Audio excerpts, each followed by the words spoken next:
नमस्कार, capital TV Bihar के special show 5 का पंच में आपका स्वागत है। यहां हम आपको आज की 5 सबसे बड़ी खबरों से रूबरू कराएंगे। मैं आपको बताऊंगा डिप्टी सीएम विजय कुमार सिन्हा के ताबड़तोड़ एक्शन के बारे में। मैं आपको बताऊंगा कि आखिर क्यों राहुल गांधी ने बिहार के कांग्रेस विधायकों को दी बड़ी धमकी। मैं बताऊंगी आपको बिहार में विश्नोई गैंग का जाल कैसे फैला है, पटना पुलिस क्या कार्रवाई कर रही है। मैं आपको बताऊंगी कि एक बार फिर कैसे शुरू हुई कर्पूरी ठाकुर को लेकर राजनीति। 5 के पंच के आखिर में मैं आपको बताऊंगी बिहार के किस जिले में अब गरजा बुलडोजर।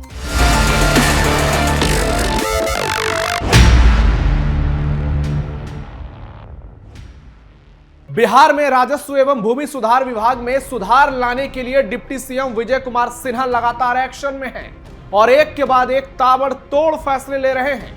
कुछ दिन पहले की बात है जब राजस्व विभाग के टोल फ्री नंबर पर फोन नहीं लगने पर वो खुद ही कार्यालय पहुंच गए थे और मौके पर पहुंचकर अधिकारियों की जमकर फटकार लगाई थी। और अब इसी कड़ी में उन्होंने बड़ा एक्शन लेते हुए आम लोगों से जुड़े जमीनी संबंधी कार्यों में लापरवाही बरतने पर 58 अंचल अधिकारियों यानी सीओ को सीधा नोटिस जारी कर जवाब मांगा है। साथ ही यह स्पष्ट कर दिया है कि संतोषजनक जवाब नहीं मिलने पर सभी सीओ के खिलाफ कड़ी कार्रवाई की जाएगी। आपको बता दें कि हाल ही में राजस्व एवं भूमि सुधार विभाग की ओर से जमीन से जुड़े कार्यों की समीक्षा की गई और समीक्षा के दौरान म्यूटेशन डिफेक्ट चेक आवेदन यानी दाखिल खारिज की स्थिति सही नहीं मिली। इसके बाद प्रदेश के डिप्टी सीएम विजय सिन्हा मामले को फुल एंड फाइनल करने के मोड में आ गए हैं। कई ब्लॉक में दाखिल खारिज के मामलों का निपटारा बेहद स्लो है और बड़ी संख्या में आवेदन पेंडिंग पड़े हुए हैं। इतना ही नहीं, कई मामलों में आवेदन खारिज भी कर दिए गए हैं। डिपार्टमेंट की समीक्षा में इस बात का भी खुलासा हुआ कि कई सीओ ने तय समय सीमा यानी 90 दिनों के भीतर दाखिल खारिज का निपटारा नहीं किया, जबकि समय केवल 44 दिन तय किया गया है। विजय सिन्हा ने इससे पहले मुजफ्फरपुर में साफ कर दिया कि हमने प्रदेश में खनन माफियाओं का भौकाल खत्म किया और अब भू माफियाओं की बारी है। और यह बात सीएम नीतीश कुमार के सामने कही। बात बिहार कांग्रेस की। बिहार कांग्रेस के 6 विधायकों के पार्टी छोड़ने की अटकलों के बीच पार्टी आलाकमान को दिल्ली में इमरजेंसी बैठक बुलानी पड़ी। ये बैठक कांग्रेस अध्यक्ष मल्लिकार्जुन खड़गे के आवास पर बुलाई गई।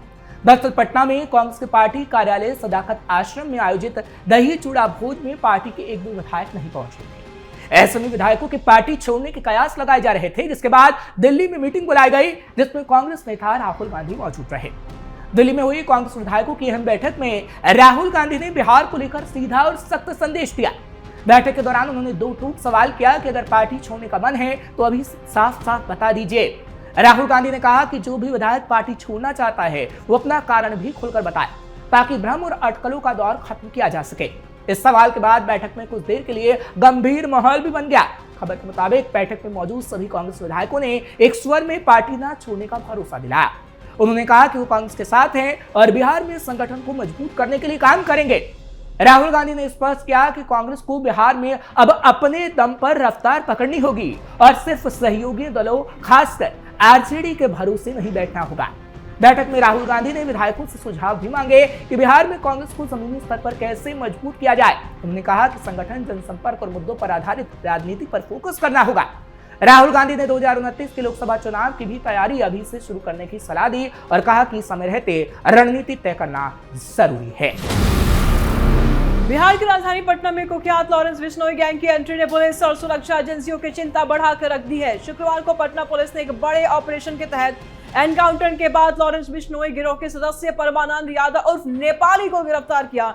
लेकिन यह कार्रवाई यही नहीं रुकी। उस दिन पुलिस ने गिरोह से जुड़े 3 और अपराधियों को भी धर दबोचा, जिसने पूरे नेटवर्क का खुलासा कर दिया है। गिरफ्तार किए गए तीनों आरोपियों की पहचान नीरज कुमार उर्फ विकी, चंदन कुमार, शिवम आनंद के रूप में हुई है। पुलिस के मुताबिक नीरज कुमार इस गिरोह के खाते और वित्तीय लेन देन का प्रबंधन भी करता था, यानी कि पैसों की पूरी जिम्मेदारी उसी के हाथ में थी। पटना पश्चिम क्षेत्र के एसपी ने बताया कि बेऊर थाना प्रभारी और उनकी टीम को गुरुवार सुबह सूचना मिली थी कि लॉरेंस बिश्नोई गैंग के 4 सदस्य पटना में किसी बड़ी वारदात को योजना बना रहे हैं। सूचना मिलते ही पुलिस ने बेऊर थाना क्षेत्र में छापेमारी की, लेकिन आरोपी मौके से फरार हो गया। मुख्य आरोपी परमानंद यादव जहानाबाद की ओर भाग निकला, जबकि बाकी 3 आरोपी इलाके में ही छिप गए हैं और इसके बाद पटना पुलिस और एसटीएफ की संयुक्त टीम ने मुठभेड़ की बाद परमानंद यादव को गिरफ्तार कर लिया है। वहीं तीनों अन्य आरोपियों को भी दबोच लिया गया है। पुलिस जांच में यह भी सामने आया है कि परमानंद यादव और उसके साथी नेपाल और मलेशिया तक जा चुके हैं, जिससे गिरोह के अंतर्राष्ट्रीय कनेक्शन की आशंका गहराई है। एसपी सिटी के अनुसार परमानंद यादव पर बिहार और झारखंड के अलग अलग थाने में 20 से अधिक गंभीर आपराधिक मामले दर्ज है। पुलिस ने आरोपियों के पास से एक देसी रिवॉल्वर, 6 जिंदा कारतूस, 40,000 रुपए नकद भी बरामद किए। फिलहाल पुलिस की आगे कार्रवाई जारी है। वहीं पटना पुलिस का कहना है कि मामले की गंभीरता को देखते हुए एसटीएफ और अन्य विशेष एजेंसियां आरोपियों से गहन पूछताछ करेगी। बिहार की राजनीति और सामाजिक न्याय की परंपरा में कर्पूरी ठाकुर का स्थान बेहद खास रहा है।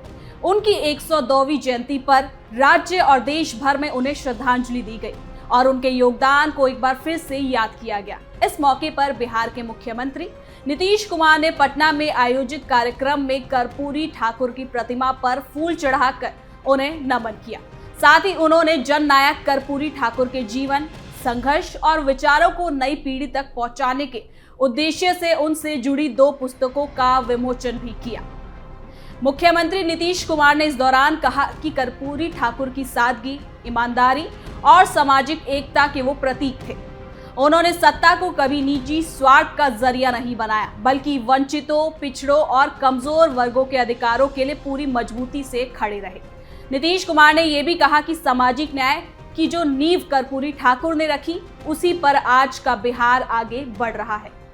तो वहीं प्रधानमंत्री नरेंद्र मोदी ने भी कर्पूरी ठाकुर की जयंती पर उन्हें श्रद्धांजलि अर्पित की। उन्होंने कहा कि जननायक कर्पूरी ठाकुर ने अपना पूरा जीवन गरीबों, शोषितों और पिछड़े समाज के उत्थान के लिए समर्पित कर दिया। उनकी नीतियों और फैसलों से आज भी सामाजिक न्याय की दिशा में वो एक प्रेरणा का स्रोत माना जाता है। आपको बता दें कि प्रधानमंत्री नरेंद्र मोदी कर्पूरी ठाकुर को भारत रत्न से सम्मानित किए जाने का जिक्र करते हुए कहा कि ये सम्मान उनके विचारों और योगदान को देशव्यापी पहचान देता है। यानी कि कर्पूरी ठाकुर की जयंती पर हुए ये कार्यक्रम ये संदेश देते हैं कि उनका संघर्ष, उनकी सादगी और उनकी सोच आज भी उतनी ही प्रासंगिक है और आने वाले पीढ़ियों को भी आगे मार्ग दिखाती रहेगी। तो फिलहाल के लिए इस खबर में इतना है। बिहार में नई एनडीए सरकार के गठन के बाद से अतिक्रमणकारियों यानी कि कब्जाधारियों और माफियाओं के खिलाफ बुलडोजर एक्शन 2.0 अभियान तेज हो गया है। बिहार के अलग अलग शहरों में दुकानों और सड़क के किनारे रेहड़ी पटरी वालों पर भी बुलडोजर एक्शन की कार्रवाई जारी है। अब गया जिले में अतिक्रमण को लेकर प्रशासन ने सख्त चेतावनी दी और इसके साथ ही सख्त कार्रवाई भी शुरू कर दी है। चीफ इंजीनियर इंद्रजीत कुमार आर्या ने NH 33 के सड़क किनारे अवैध रूप से दुकानें और गुमटी लगाने वाले 34 लोगों को नोटिस जारी किया है। चीफ इंजीनियर ने खुद ये जानकारी दी कि भारत सरकार की रिपोर्ट के मुताबिक NH 33 रूट पर कुल 134 जगहों पर जमीनों पर कब्जा किया गया है, यानी अतिक्रमण किया गया है, जिनकी पहचान कर ली गई है।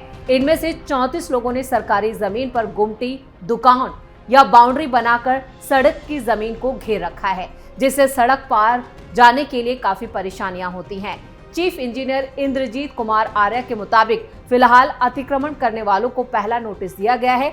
नोटिस में तय समय के अंदर खुद से अतिक्रमण हटाने को कहा गया है।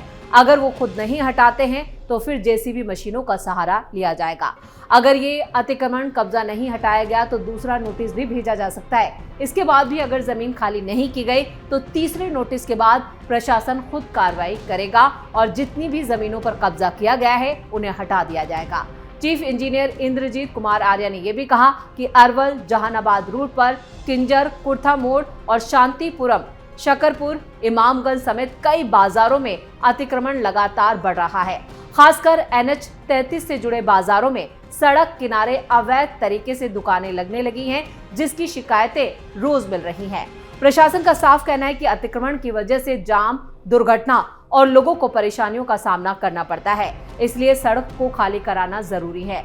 आगे भी इस तरह की कार्रवाई जारी रहेगी। अभी ये सिर्फ पहले फेज का अभियान है। जैसे जैसे इन कब्जों को हटाया जाएगा तो दूसरे फेज का भी काम शुरू किया जाएगा। पूरा प्रशासन अब इसको लेकर मुस्तैद हो चुका है। आपको बता दें कि जब से बिहार में एनडीए सरकार बनी है उसके बाद लगातार जिन जिन लोगों ने जमीनों पर कब्जा किया है उन्हें कब्जा मुक्त कराया जा रहा है। पटना से लेकर बेगूसराय तक, मुजफ्फरपुर में, सभी शहरों में बुलडोजर एक्शन जारी है। अब इसी कड़ी में गया जिले में भी बुलडोजर गरजने वाला है, जिसकी पूरी तैयारी हो चुकी है। इसी के साथ इस खबर में इतना ही। वीडियो को लाइक करें, शेयर करें और कैपिटल टीवी को सब्सक्राइब जरूर करें। धन्यवाद।